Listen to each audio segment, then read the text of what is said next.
और वहीं वरिष्ठ कांग्रेस नेता कैप्टन अजय यादव का झलका दर्द। लोकसभा चुनाव के नतीजों पर बोले हैं कैप्टन अजय यादव, अगर मैं चुनाव लड़ता तो भारी मतों से जीत जाता।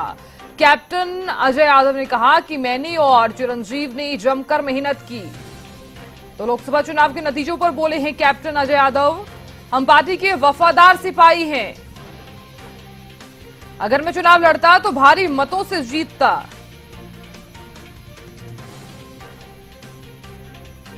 मैंने और चिरंजीव ने जमकर मेहनत की है, हम पार्टी के वफादार सिपाही हैं। बड़ी जानकारी हम साझा कर रहे हैं। तो वरिष्ठ कांग्रेस नेता कैप्टन अजय यादव का दर्द छलका।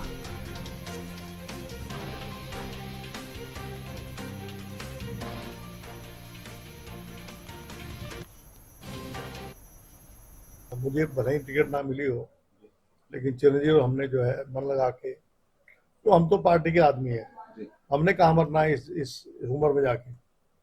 पार्टी जो फैसला लेती है सर माथे पे है, लेकिन इतना मैं जरूर कहता हूँ कि अगर मैं चुनाव लड़ता तो भारी मतों से जीतना था मैंने। अब तो यह क्लोज लड़ाई है और जो भी फैसला हाईकमांड का सिर माथे पे। मुझे भले ही टिकट। तो देखिए कैप्टन अजय यादव का दर्द छलक उठा है। हालांकि आपने देखा होगा कि जब कैप्टन अजय यादव को टिकट नहीं दी गई थी, उनकी टिकट कटी थी, तो अब भी वो पार्टी से काफी नाराज नजर आ रहे थे। लेकिन अब जब गुरुग्राम से राव इंद्रजीत सिंह की जीत हुई है, उसके बाद कैप्टन अजय यादव का दर्द छलक उठा है।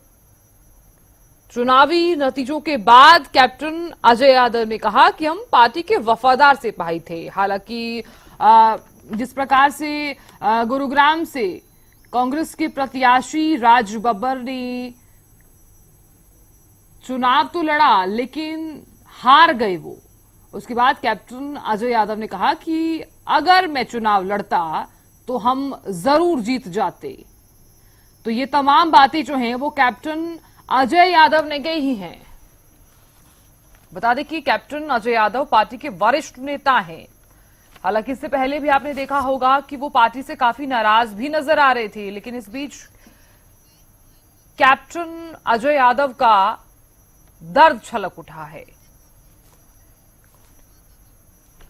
और मेरे सहयोगी संजय जुड़ गए हैं ज्यादा जानकारी लिए हुए। संजय, वरिष्ठ कांग्रेस नेता कैप्टन अजय यादव का दर्द छलक उठा है। उन्होंने कहा है कि अगर मैं चुनाव लड़ता तो भारी मतों से जीत जाता। देखिए साधना, सबसे बड़ी बात यह है कि कैप्टन अजय सिंह यादव का दर्द तो बिल्कुल झलका है, लेकिन पहले भी वो इस बात को कह चुके हैं कि पार्टी कहीं ना कहीं उनको जो है दरकिनार कर रही है और पार्टी ने उनका टिकट काट के यहाँ से एक बाहरी कैंडिडेट कहूंगा मैं, राज बब्बर को टिकट दे दिया। और उन्होंने सीधा सीधा, जो अगर उनकी बात करें, जो हमने उनसे बात की थी, उन्होंने सीधा सीधा कहा था कि भूपेंद्र सिंह हुड्डा का इसमें बड़ा योगदान है मेरी टिकट कटवाने में। और लगातार उन्होंने जो है चुनाव से पहले जो है पार्टी के जो बड़े पदाधिकारी थे, चाहे वो प्रदेश अध्यक्ष बावरिया हो और चुनाव समिति हो, उनसे उन्होंने इस्तीफा भी दे दिया था। और उनसे लगातार उन्होंने बयानबाजी की थी कि उन्होंने दान सिंह के खिलाफ भी बयानबाजी की थी। जब दान सिंह ने गुड़गांव लोकसभा से अपनी एप्लीकेशन दी थी, तो उन्होंने उनके खिलाफ भी बयानबाजी की थी कि दान सिंह एक जो है प्रॉपर्टी डीलर है और मैं मुंह खोल दूंगा तो दान सिंह कहीं के नहीं रहेंगे। इन सब की चलते ही उनका टिकट कटा है। लेकिन अब उनको लगता है कि अगर वो चुनाव लड़ते तो वो शायद जीत जाते, क्योंकि चुनाव के बाद जैसे जैसे हवा का रुख बदला है, तो कहीं ना कहीं कैप्टन अजय सिंह यादव को इसका दुख जरूर है कि अगर वो चुनाव मैदान में होते, क्योंकि उन्होंने चुनाव से पहले काफी गाँव जो है अपने एरिया का दौरा भी किया था और उनको उम्मीद थी कि वो उनको टिकट मिल जाएगी। लेकिन इसमें बड़ी बात यह है कि उन्होंने टिकट के लिए आवेदन नहीं किया। उन्होंने कहा कि पार्टी को अगर टिकट देनी है तो उन्हें वैसे ही टिकट दे, वो आवेदन नहीं करेंगे। इसमें जो उनके समधी हैं लालू यादव, उनकी भी बड़ी भूमिका रही है। उन्होंने भी काफी अप्रोच किया टिकट के लिए, लेकिन कहीं ना कहीं भूपेंद्र हुड्डा की चली और कैप्टन अजय सिंह यादव को टिकट नहीं मिला। ठीक है संजय, आपने जानकारी दी, मैं लौटूंगी आपके पास। बीजेपी प्रवक्ता वंदना पोपली जी जुड़ गई हैं, बहुत स्वागत वंदना जी। वंदना जी, आवाज आ रही है? जी, आवाज आ रही है मुझे। सबसे पहले तो आपको बहुत बहुत बधाई, क्योंकि जिस प्रकार से आपने 5 सीटों पर जीत हासिल की है, बहुत बहुत बधाई। जी बिल्कुल, बहुत बहुत धन्यवाद। ये हरियाणा की जनता जो है उसने अपना जनादेश दिया है, उसके लिए जनता को भी बहुत बहुत बधाई। बिल्कुल बिल्कुल। वंदना जी, देखिए, कैप्टन अजय यादव जो कांग्रेस के वरिष्ठ नेता है, उनका दर छलक उठा है, क्योंकि जिस प्रकार से वो गुरुग्राम से चुनाव लड़ना चाहते थे, हालांकि वो पार्टी से नाराज तो नजर आ रहे थे जब उन्हें टिकट नहीं मिली, लेकिन जब राज बब्बर हार गए हैं चुनाव, उसके बाद अब वो ये कह रहे हैं कि अगर मैं चुनाव लड़ता तो शायद मैं जीत जाता। देखिए, मुझे लगता है कि जहाँ तक सिचुएशन है, दो चीजों को आसानी से समझना चाहिए। सबसे पहले जो ये स्टेटमेंट है कि अगर मैं लड़ता तो जीत जाता, वो उनकी आज की स्टेटमेंट नहीं है, वो उनकी कल की स्टेटमेंट नहीं है, वो उनकी परसों की स्टेटमेंट है। यानी कि उस समय जब राज बब्बर हारे नहीं थे, उससे पहले ही उन्होंने हार मान ली थी ये कहकर कि अगर मैं लड़ता तो जीत जाता। तो मुझे लगता है कि कहीं ना कहीं जो आप जिसको दर्द कह रहे हैं, कहीं ना कहीं पार्टी से बगावती सुर जो वो हमेशा अपनाए रखते हैं, तो वो भी आज यहाँ पर दिखाई दिए।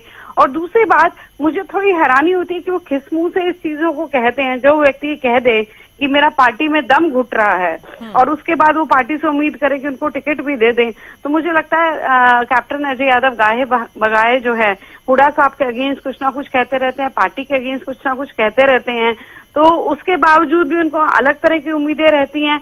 कभी आने की बात है कि जनता को ही जूता दिखा देते हैं। मुझे लगता है उनकी राजनीति करने के दिन अब लग चुके हैं, उनको घर बैठ के आराम करना चाहिए। बहुत हो गया, हमेशा इन्होंने ब्लैकमेल करने की राजनीति करी है। जब उन्होंने कहा कि मेरा पार्टी में दम घुट रहा है, तो इमीडिएटली उनके बेटे को राष्ट्रीय सचिव बनाया गया, लेकिन उनका अभी भी जी नहीं भरा। उनको ये था कि कहीं ना कहीं टिकट भी मिल जाए।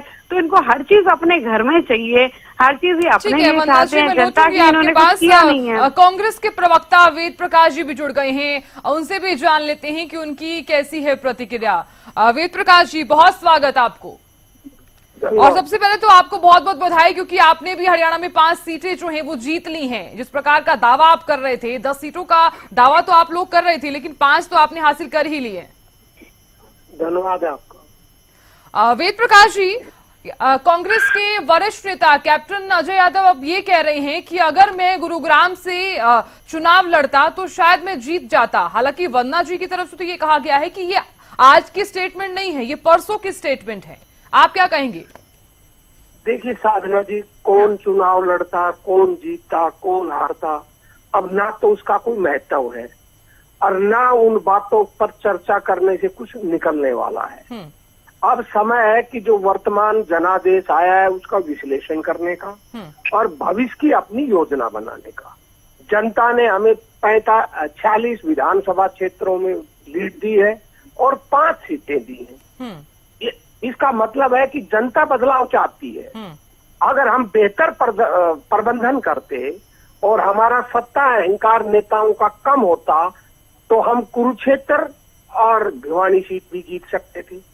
रही बात गुड़गांव की, गुड़गांव के अंदर टफ फाइट हुई है और गुड़गांव सीट का फैसला होना था गुड़गांव विधानसभा क्षेत्र और बादशाहपुर विधानसभा क्षेत्र। यदि बादशाहपुर विधानसभा क्षेत्र और गुड़गांव विधानसभा क्षेत्र में हम कुछ अच्छा कर पाते तो ये सीट हम जीत सकते थे। क्षेत्रों के अंदर हमारे उम्मीदवार 2.5 लाख से ज्यादा वोटों से हारे हैं और वही सबसे बड़ा कारण है कांग्रेस की हार का। यदि कैप्टन लड़ते तब भी कोई फर्क पड़ने वाला नहीं था और राज बब्बर लड़े तब भी कोई फर्क नहीं पड़ा। वेद प्रकाश जी, कहीं ऐसा तो नहीं कि आपने पहले ही हार मान ली थी? मैं निष्पक्ष बात करने का आदमी हूँ। कैप्टन साहब का भी कोई बहुत बड़ा प्रभाव गुड़गांव और बादशाहपुर विधानसभा क्षेत्र में नहीं है। उनके लड़ने से कोई हमें अतिरिक्त वोट मिल जाती, ऐसी भी संभावना नहीं थी। तो मैं कहता हूँ इन बातों का अब कोई महत्व नहीं है। हमें विचार इसलिए करना चाहिए कि कैसे हम मेवात के अंदर अपनी वोटों को बढ़ा सकते थे। अगर हम 5-7% वोट मेवात में बढ़ा देते और गुड़गांव बादशाहपुर में और सघनता से काम करते तो हम ये हारी हुई बाजी जीत सकते थे। विचार का विषय आज ये है, कटु सत्य है कि राव इंद्रजीत सिंह जी 6ठी बार सांसद बन चुके हैं, उनको बधाई हो। वो हरियाणा में उन्होंने रिकॉर्ड तोड़ा है कि हरियाणा के इतिहास में वो पहले सांसद हैं जो 6 बार सांसद बने हैं। बिल्कुल। अब उन बातों का मेरी राय में, मेरी समझ में कोई महत्व नहीं है, कोई मतलब नहीं है। ठीक है वेद प्रकाश जी, लौटूंगी मैं आपके पास। वंदना जी, एक आखिरी कमेंट आपसे ले लेते हैं, हालांकि वक्त कम है। ये तो कह रहे हैं कि चाहे तो कैप्टन अजय यादव लड़ती, चाहे अब राज बब्बर ने चुनाव लड़ा, किसी तरह का कोई फर्क नहीं पड़ता इनको। देखिए साधना, बात ऐसी है, मैं इनकी बात से सहमत हूँ कि इस समय इस बात का कोई वैल्यू नहीं है कि कौन लड़ता क्या होता, लेकिन काश ये अपने नेताओं को समझा पाते कि इस तरह की स्टेटमेंट नहीं दें। इस तरह की स्टेटमेंट अगर बार बार आती है और इस तरह की बात कही जाती है तो ये तो भारतीय जनता पार्टी थोड़ा ना कह रही है, इनके अपने पार्टी के नेता कह रहे हैं। यहाँ पर समझाने की बजाय अपने पार्टी के नेताओं को समझाएं। और दूसरी बात मैं ये कहना चाहती हूँ कि जिस प्रकार से राज बब्बर आए और उसके बाद उन्होंने जो रेवाड़ी में नंबर लिया है, ये तो खुद ही स्वीकार करें कि बादशाहपुर में, गुड़गांव में उनका कुछ नहीं है, अपने ही नेता के लिए स्वीकार कर रहे हैं। और साथ के साथ मैं तो कहती हूँ रेवाड़ी में भी कैप्टन अजय यादव का कुछ नहीं बचा।